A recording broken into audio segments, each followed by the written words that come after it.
Hey, welcome to the Badass Breastfeeding Podcast. This is Dianne, your lactation consultant. And I'm Abby, the Badass Breastfeeder. And we are here to talk to you about some cool stuff, but I do have a review of the week first. Great.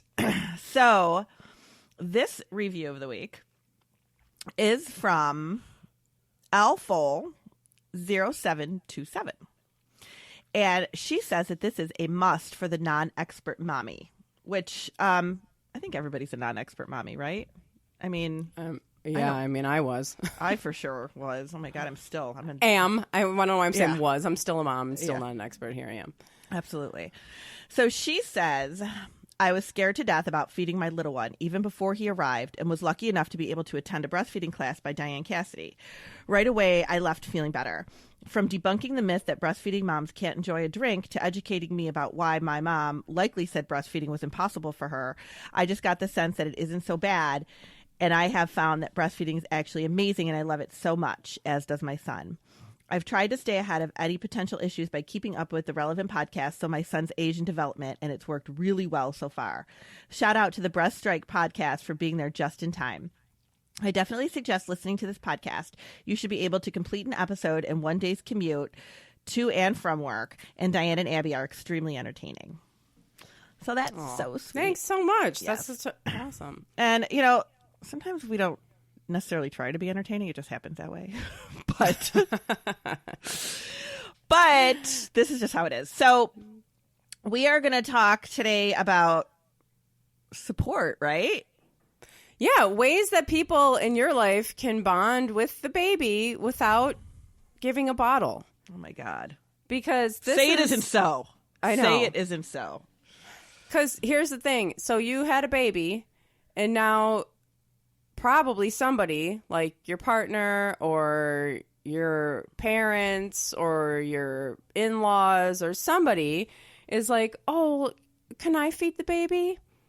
Can you put some milk in a bottle so I can feed the baby? And so there's a few reasons why you might not want to pump for your baby. And the first reason is you might not want to. Right. That's a good reason right there. Yeah. Pumping is a big pain in the butt. And if you don't have to do it, most people don't really want to do that. And second of all, if you have a newborn baby, you really shouldn't be pumping that early. Right. You should not. You should not be pumping, when your baby's just a few days old or, the first few weeks that you got home or that that you have this newborn. I mean, you could be giving yourself an oversupply. Mm-hmm. And, this is just it's not recommended to be pumping that early. Even if you do have to go back to work, you really should wait. Well, to pump, one of the things that yes, definitely. And you can, if you do have questions on that, definitely hit up our pumping episode because we talk all about why that's important. But it just is amazing to me that people come home from the hospital on day 3 and they're trying to do all this stuff. Lay on the couch with your baby and breastfeed. Just that's there. all you need to do. You do not need to do anything. And I know that's really hard in our society because we are always on the run and we're expected to be doing this and that and entertaining and people are coming over and they want to see the baby and you have to have cookies. I don't know, whatever. Yeah. But all you're supposed to be doing is just getting to know your baby. And recovering yourself. And to put your baby down or hand your baby off to somebody else so you can pump milk for somebody else to feed your baby. That's nonsense. If you don't have to do that, if your baby's feeding fine, if there's no reason why your baby needs a bottle, then just relax and enjoy your baby. And there are so many more ways that people can be bonding with a baby without feeding. Mm-hmm. And it's, so we just got off, last week of an episode talking about how it's really normal to just nurse all the time, just nurse on demand, just nurse them all the time. And so that's totally normal. And so handing off your baby might upset them. Right. And that's just the reality of it. And, so then people think, well, it's fine. I'll just calm them down with a bottle. No, you don't. It's really normal for your baby to just be on you for a long time. And other people might feel left out, but it's really not about that. It's not about the fact that your baby is not, bonding with your partner or getting to know your in-laws. This baby is brand new. Is not ready to start making all these friends. They're not judging they're anybody. Not. No, like your baby's not like, ew, you smell. Don't let not me like, oh my God, I can't believe you married that dirtbag. I am not going to be hanging out with him. Like, this is just not what I'm going to be doing. I'm going to be over here. Like, they don't have any concept of any of this. Right. But it's really normal for your partner to maybe have a little bit of anxiety about it. Like, oh, there's this baby. I want to be there. And that's normal too. So, you got to work out something where you're not putting in any extra work. Because listen, here's the other thing that pisses me off. Laying on the couch and breastfeeding your baby, that is hard work. It is. That is hard work. That is not lazing around. You are doing some hard work, recovering. If anybody was there watching you give birth to this baby, they should know that you need at least a year to lay on the couch. At least. And that doesn't even count the time that you grew a baby. Right. So, come on. Right. Like, you lay in there and recovering. Recovery is hard. So your body is recovering and you are nourishing a baby at the most vulnerable time of their life. I mean, they're growing now. They're just growing at light speed. Yes. And this is the time that you are working on developing trust with that baby and security with that baby and bonding with that baby. This is really important stuff. And when people in the outside circle are like, well, I want to bond with the baby too. Yes, everybody will bond with the baby. Yeah. The baby is not a one bonding person. Like, everybody can bond with the baby. But this is just, I mean, mothers need to have this time, and that's where the babies want to be. I don't know why we have to upset the apple cart here to make everybody else upset. Right. It's crazy. Yeah, no, you don't need to do it. It's not personal. Make not. Sure everybody knows it's not personal. They can listen to this episode. Your baby, like you said, it's not judging anybody. The baby only knows the baby just got here. Everybody just needs to take a chill pill. The baby just got here. And they grew inside the mother. I do. How do you feel if you have I don't know, say you have 4 kids, you come home, you walk in from the door from grocery shopping or something like that, and everybody wants something from you in that instant. That's stressful, right? Oh my God, yeah. Like, I'm not saying that your baby's feeling stressed because, everybody wants to bond with it, because your baby doesn't know anything except that they want a nurse. But you're like, oh my God, I just got it in the door. Hold on a second. Yeah. It's overwhelming for them to be passed around and, be held and, all that stuff. Like, it is, it really, yeah. But you will hear from your family member, they really get personally offended, and it's nothing personal. It's not like you're like going to pack the baby up in a suitcase and leave town and never come back so nobody can ever see this baby. It is nothing personal. It really isn't. Right. And your instinct is probably more likely that you want to keep that baby with you. Exactly. But you're trying to make everybody else happy. Yeah. Yes, right. It feels wrong to be passing your newborn baby around to everybody. Mm-hmm. And if it feels good to you, then okay, then go take a break, go to the bathroom by yourself, by all means. Right. Like, do something like that. That's great. But probably there's times, or at least there's a time limit, where you're like, okay, it's time to come back, or it's time to just lay down, or right now the baby's just going to be with me. And people might be trying to pressure you, and it's just annoying. But really, yeah. We have some ideas if you'd like to share them with your family. So my biggest piece of advice for partners would be to take time off of work. My husband got 6 weeks of paternity leave, which is not, I know, amazing. Which is not, I know, he'd been at the company for a really long time, and that's not normal. So we had that, was awesome. And that was with my second son. My first son, I don't remember, a few days. But with my second son, he had 6 weeks, and that was like so nice because he was mostly with Jack. Trying to make sure Jack had all this attention so that I could just lay there with Exley. Because that's what Exley needed. He needed to just lay on my boob. Mm-hmm. So if you can and if you don't have paternity leave, then try to save up some of your vacation time or whatever. If you're in a situation where you can do that, and take some time off and just be around. Because here's the other thing is if you're breastfeeding, your partner is breastfeeding and then, you want to be a part of it, slide up next to him. Take your shirt off, slide up behind the baby and be a part of it. Right. Skin to skin works on the back too.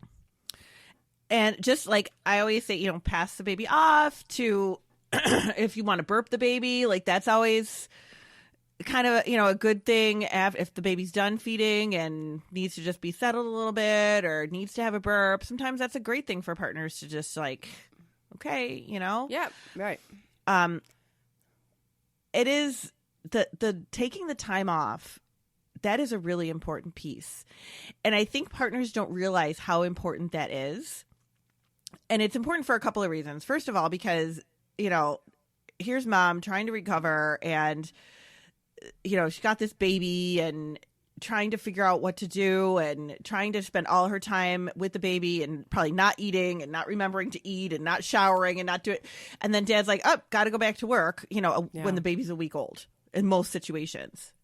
Sometimes less, sometimes more, but usually right around a week or two.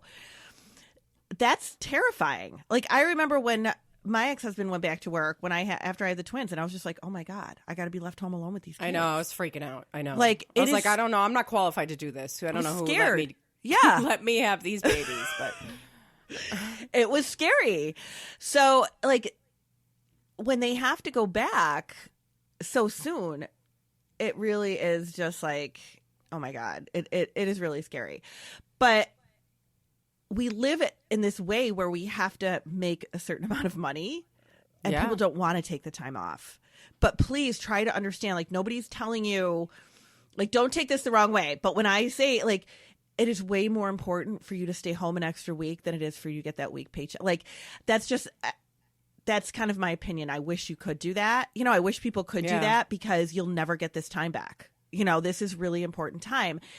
And I had a family not too long ago that, the dad was like, nope, I'm going back to work. And the baby was only a couple days old. He's like, nope, I gotta,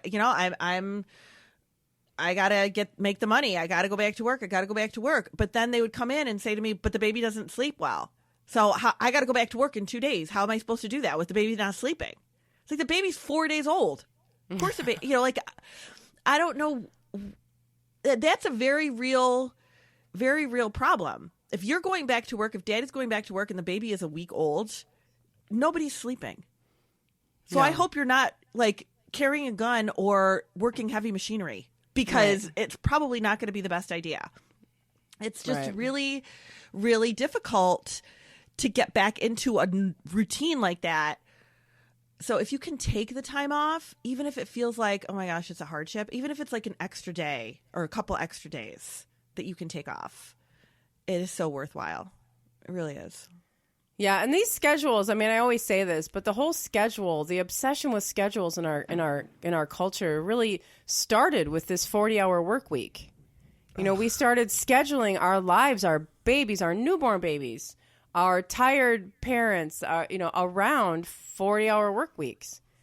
And it's not, your baby doesn't care. Your baby doesn't know and doesn't care, and it's not going to work. You're going to be tired. Absolutely. So another thing that a partner can do, which I feel like some partners are kind of weirded out by this. Hopefully it's changing, but doing skin to skin. Oh yeah.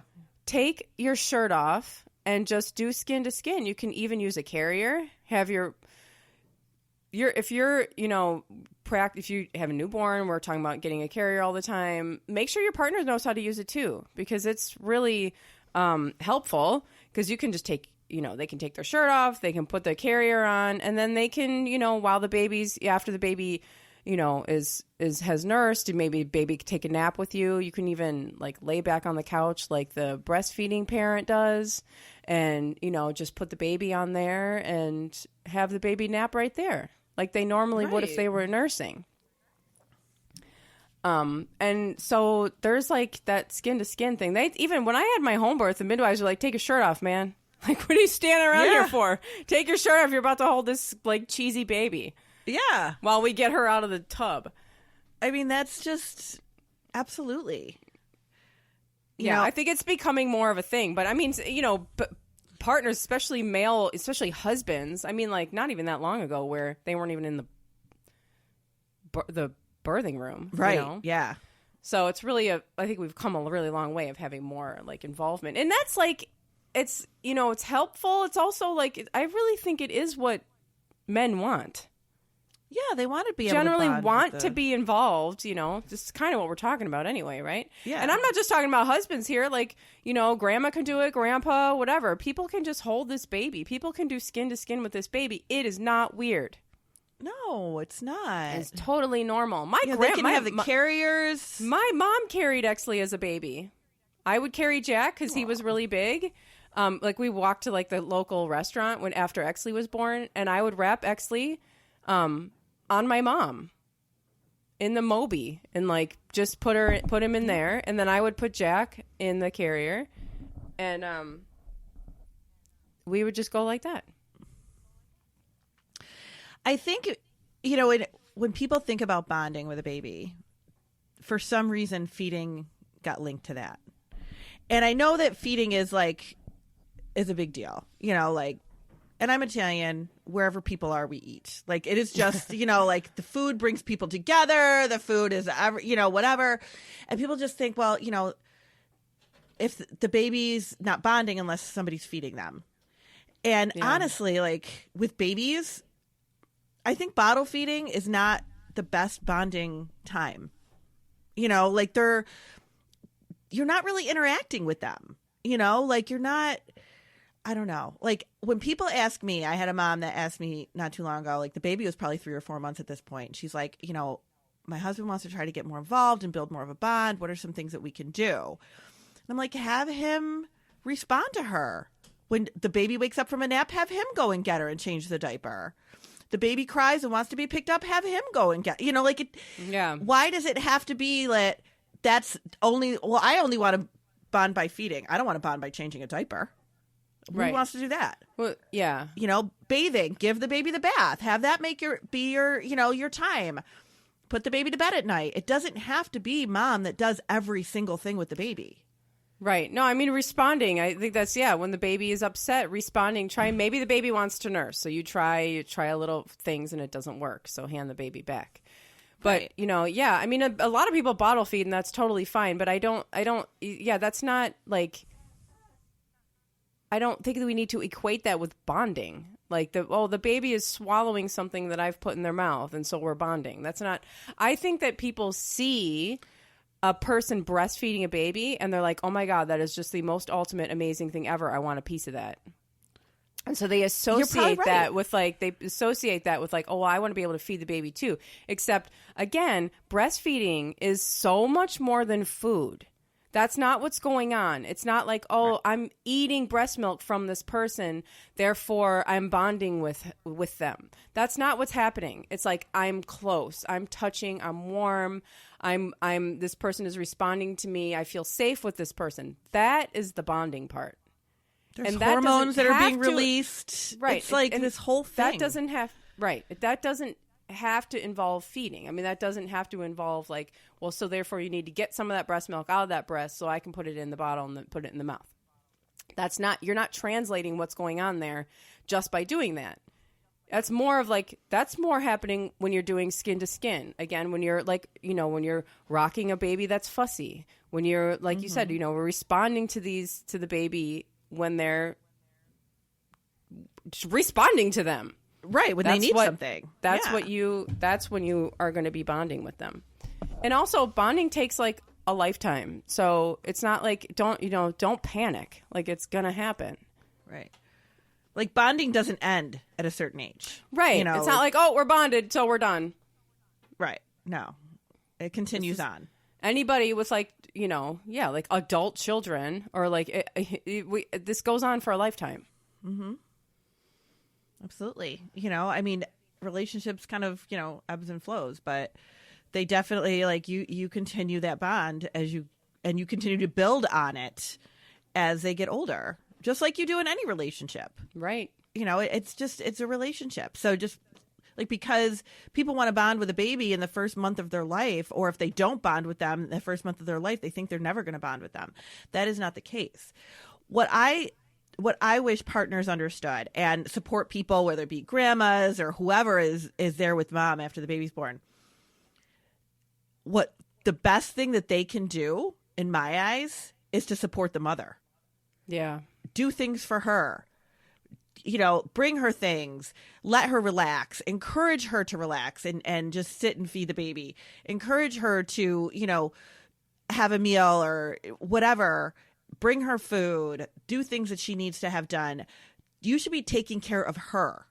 The concern should not be, oh my gosh, how do I get the baby out of her arms so I can bond with them? The concern should be, what can I do for this, for the mother? It should be all about trying to support her. Yeah. That's true. And we get lost. Yeah. And trying to make it different, So what else you got? Well, so also like a nighttime routine. Everybody has a nighttime routine. A nighttime routine is a great idea to establish. Mm-hmm. And I know as far as having a newborn, they don't really have a nighttime. So you can just kind of make it up if it's going to be your nighttime. I mean, even if you have a newborn and you things are chaotic, still it gets dark outside. Still you're going to change maybe into a different pair of pajamas or, whatever, something like that. Yep. Let your partner take the baby. Maybe he's going to have a little bit of a bath or, whatever, go into to the room with the clothes and put the pajamas on and get the clean diaper and, rock them for a little while. And of course, you're going to hand them back to the mom because that's like who's going to probably have them through the night. But, that nighttime routine is like a wonderful thing to kind of establish and be in charge of it. Your partner can be in charge. Mm-hmm. My husband, when Exley came, everybody was still breastfeeding. So when Exley came along, I was still nursing Jack to sleep, and a lot of time we got into this routine where I would nurse Jack to sleep, and I would come out to get Exley, and he would be already asleep with my husband. So I would pick him up and just like bring him to the bed, and he would sometimes latch on for a little bit longer, but he was like just in charge of that whole nighttime routine. Yeah. And it was like that was really their special time. And that nighttime thing also helps to kind of like settle them in, into a, like, it's a routine, and then they know, okay, now it's, it's getting it's time for bed. It's different than nap time. Right. Yeah. And it, like reading stories. I know we always talk about like, or, you hear a lot of people talk about how important it is to reach your child. And it's not even just for the fact of, okay, we want to reach their child because we want them to be good readers when they grow up, because that's usually the focus of like why you should read your baby. But it's the bonding, reading the story with them, having them sit in your lap and, snuggle with them. And it's a whole, and then they kind of, even doing that at like age of 1 day, like that's important. Because it does establish a routine, and they hear your voice and they hear you talking to them, and they're, it's just an important piece of their development. And it really is important. And that's something great that partners can do. Yep. That was on my list. Also singing. Oh. Singing to them. If you're like into singing, just sing to your baby. Yep. And that could be like a whole routine, like as they get older even. Yep. Because they will establish a routine. There's no reason why you can't start fitting that stuff in. You don't force them into a routine, but there's some things that you don't have to force this. This is something that you're already going to be doing. So you're establishing this kind of thing early on, and they'll, eventually it'll be a part of, a very routine day. Right. Tom, I should ask him when he started doing this, but my husband did nighttime songs with his kids. Mm-hmm. And because he plays guitar, so he would like, do a little play guitar, like, and he would pick like real songs that were being played on the radio. Mm-hmm. He would like play them, and they'd sing these songs. And I always thought, I was like, oh, that was cute or whatever, because we used to talk about that when we first got together. And then like a song would come on the radio, or maybe the kid, we'd be having a family dinner or something, and we would hear this song, or somebody would mention a song. and his kids will be like, oh, that was one of our bedtime songs. And they're like 30 years old. Yeah. You know, and it's like, and they're like, oh, that was a bedtime song. You know, those are wonderful memories that they carry with them forever. Like, that is a big deal, you know, and you don't really think about that until they get to be older and they go, oh, listen, this is something that Dad played for me when we used to go to bed when we were 5 and it was 20 years ago. Yep. So those kinds of things, like, that is a really important piece that I really feel like partners do not realize how important and how bonding that is with a baby. Yeah. I know my husband did the same thing. He sings and he plays guitar. And he would do the same thing with Jack. I mean, from Jack being a newborn, he would take him into a dark room and just like sing. He would sing like the Ramones. Yeah. Like it doesn't matter. They don't know what you're singing. Sing something you like and that you can remember the lyrics to. That's always my problem. I'm not really a big singer. I'm not very musical, so I can never remember the song. And that's the words of songs. So I just pick songs that I can remember the words to.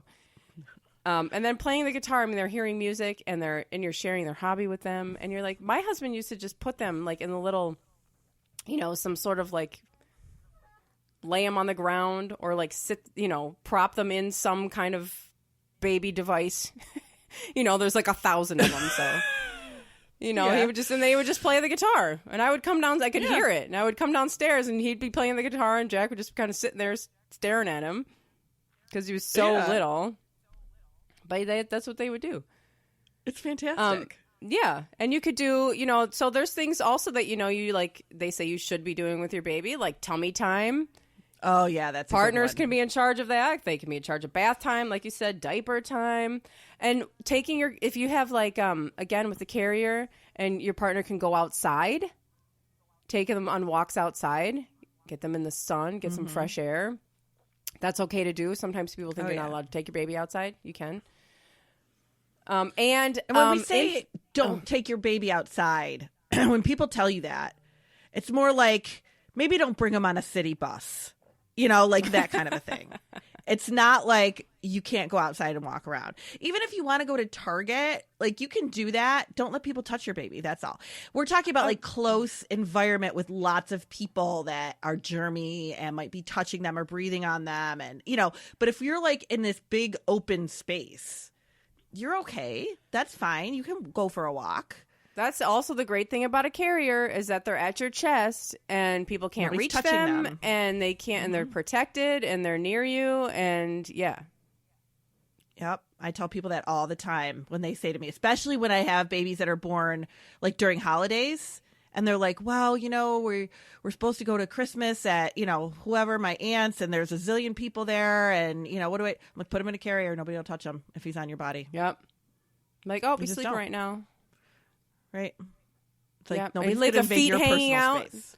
The feet hang out, you know, and they can touch the feet or whatever. Although that's not how you hold a newborn in a carrier. You hold them. Just in case you're wondering, you put them in like a little monkey with their legs up. Don't let them dangle. Don't pull their legs out until later. But like baby massage. Oh, yeah. Get some oils. And, you know, there's like there's all kinds of like ways to do it, things you can learn. I never did. I just touched my kids and rubbed their arms and legs and their feet. I don't know if I never learned any special technique. I don't think there needs to be a special technique to lovingly touch your child and to like just touch them. Yeah. I don't think so either. There is out there's people that teach it and there's books on it. And I remember giving away a book about it once for a giveaway that I did. But there really isn't like some magical way that you need to do something, you know, unless you are doing it for a reason, unless your baby is like has intestinal problems and you're trying to find a way to like do baby massage to help them work out gas or whatever, which actually that's a thing. But yeah, if you're just soothing them after a bath and you're doing a little, if you're into it, then learn a thing, then learn a technique if you're into it. But if you're not into it and you just want to like rub your baby, then because people will be like, am I doing it right? Like, I don't know how to give a massage. Don't worry about it. You're not giving them deep tissue massage. Like, don't like smash into them. Yeah. Like, you're literally just like rubbing them the way, you know, just like softly with your hand. You can get like, you know, nice, you know, there's coconut oil or whatever, like just, you know, if you want to use some kind of oil, and, just rub it on them, rub it on their feet or whatever. And your partner can do that.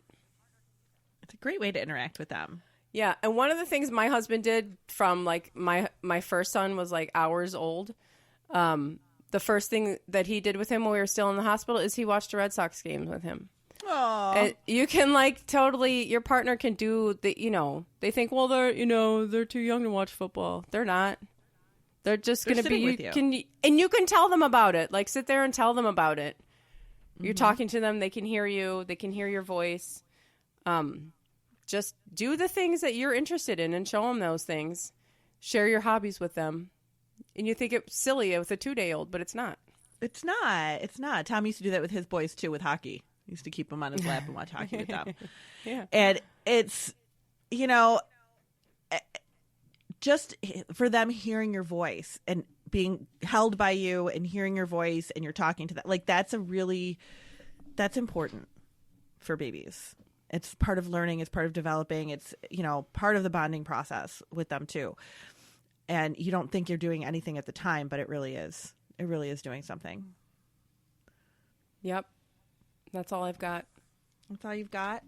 Yep. Well, there's more, but, there's always lots of stuff. But we would love, like, if always you have lots ideas, of stuff, but there's always lots of stuff. Yeah.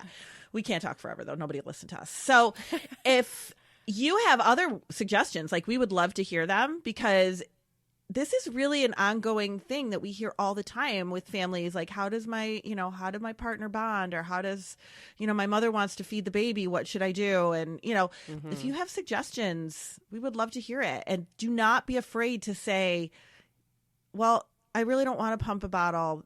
Why don't you do this other thing for me? Why don't you do tummy time with the baby, because we haven't done that yet today? Like, that's okay to do. You can do that. You can tell them and you can go ahead and blame us. You can be like, well, my lactation consultant said that I shouldn't start pumping right now.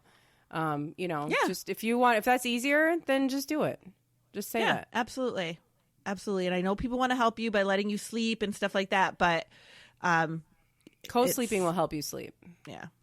And you're going to have to get up anyway. Like, some people think that, let me just pump a bottle so somebody else can give it during the night and I can have, 6 hours of sleep. It's like, your boobs are going to explode. Like, you cannot, you won't be comfortable. You won't sleep. Like, you won't and that'll sleep. cause You'll all wake kinds up of problems. full. You'll have, clogged ducts, mastitis. Like, you don't want that. Right. No, nighttime nursing is just really, that's a fantastic time to be nursing is at night. And it's easy. Yeah. We should do a nighttime nursing episode. Maybe we'll do that.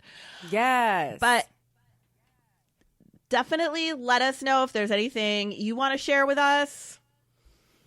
Right? You can do it in our review section. Yes. Thank you for listening. And please share your experience in the review section on iTunes. You can go right on iTunes and click leave a review. And then maybe you will be our review of the week. And you can head to badassbreastfeedingpodcast.com, where you can find our sponsor links and you can find our promo codes and a big old list of resources, as well as all of our other episodes. There's 80-something up there now. And information on how to schedule your own online consultation with Dianne. Yeah. Bye. Bye.